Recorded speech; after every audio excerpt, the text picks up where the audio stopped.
بسم الله الرحمن الرحیم. الحمدلله و صلاة و سلام علی حبیبنا رسول الله و علی آله و صحبه و من والاه. سلام و صد سلام خدمت همه شما خوبان، سلامی از وصال.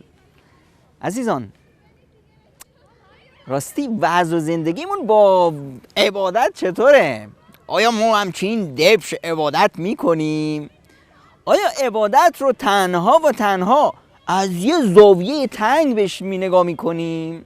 یا نه فکر میکنیم که عبادت یعنی زندگی یعنی عبادت، هر چیزمون در زندگی باید عبادت باشه.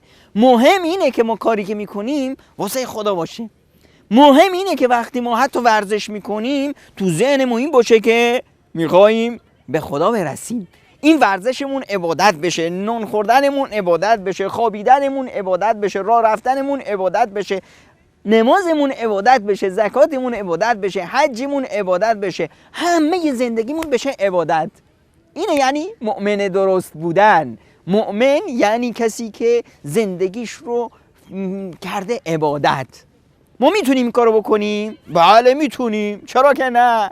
اما راه و رسمش چیه؟ راه و رسم اینه که بریم پیش رسول خدا صلی الله علیه و سلم بپرسیم که رسول خدا صلی الله علیه و سلم چطوری عبادت میکردن. البته 3 جوون مرد بلند شدن رفتن خونه پیامبر خدا صلی الله علیه و سلم. خب پیامبر اونجا نبودند، خواستند از رسول اکرم صلی الله علیه و سلم بپرسن که شیوه درست عبادت چیه. رفتن از مادران مؤمنین همسران رسول اکرم صلی الله علیه و سلم پرسیدن که پیامبر خدا صلی الله علیه و سلم عبادتشون چطوره؟ گفتند بله، پیامبر خدا صلی الله علیه و سلم نماز میخونن، میرن مسجد، تهجد هم میخونن، میخوابن، وقتی تو خونه کاری باشه کارم میکنن، بعضی وقتا نمیدونم این کارو میکنن اون کارو میکنن، اینجا میرن اونجا رو میرن، سر میزنن به این، سر میزنن به اون، بیمارا رو هوای بیمارا رو دارن، فلان دارن. بعد اونو دیدن که پیامبر خدا این کارایی که میکنه همچین زیاد هم نیست، ما که بیشتر از این میتونیم بکنیم. بعدش این میریم خب پیامبر اصلا به خودش سخت نمیگیره که. به خودشون گفتن که خب این که رسول خداست دیگه، خداوند ازش درگذشته دیگه، حالا چرا این همه خودشو اذیت کنه؟ اما ما که دیگه برامون چیزی تضمین شده که نیست. یکیشون گفت که خب پس حالا که اینطور شد من اصلا ازدواج نمی کنم، زندگیم رو میذارم نماز و عبادت، خودم رو وقف میکنم برای عبادت. دیگری گفت خب حالا من چی کار میکنم؟ من همه روزامو روزه میگیرم، یه روز هم نمیذارم که بدون روزه بگذره، دیگه مشغول عبادت میشم. یکی دیگه شون گفت که من این چیزایی که باعث میشه آدم مشغول دنیا بشه، گوشت و نمیدونم غذاهای لذیذ و اینا، من از اینا نمیخورم تا خب ذهنم جسمم همش با سختی بسازه و مشغول عبادت بشم، هم مشغول نماز و از این حرفا. اینا فکر میکردن که پیامبر کم عبادت میکنه، ما زیاد بکنیم، ما بتونیم کسب کنیم. خب پیامبر که تضمین شده از بهشت براش، اما ما چی؟ پیامبر خدا صلی الله علیه و سلم وقتی برگشتن خونه بهشون به اصطلاح خبر رسوندند که بله یا رسول الله، بعضی اومدن همچنین سوالایی کردند و همچنین حرفایی زدن و رسول خدا صلی الله علیه و سلم ناراحت شدند. این چه وضعه؟ این چه فهمه؟ اگه قرار باشه فرد همه وقتش به عبادت مشغول باشه، همه وقتش نماز باشه، هر شبش قیام اللیل و تهجد داشته باشه، طول شب به قیام اللیل باشه و هر روزش روزه باشه، خب این فرد چطور میتونه تو جامعه باشه؟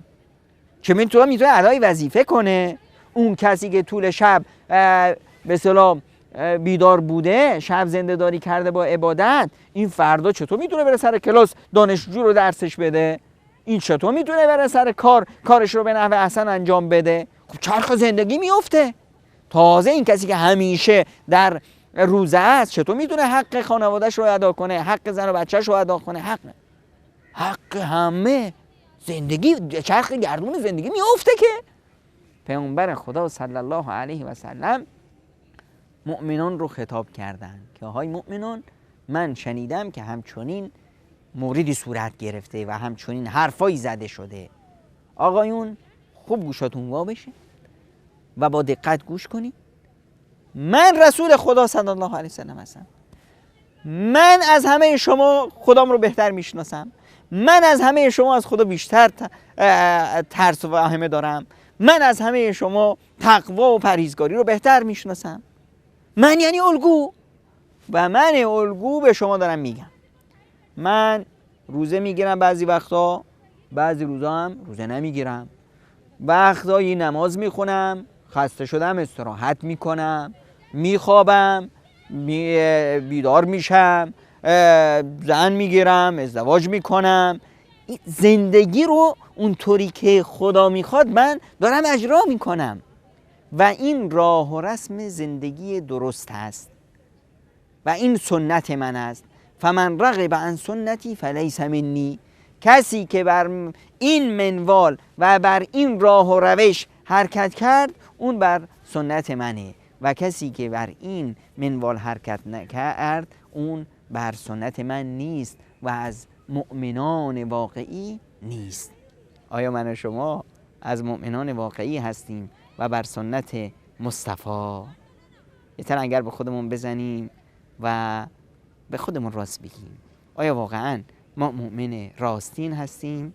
اگه نه، خب راه برگشت هم وجود داره، پیش به سوی سنت رسول الله.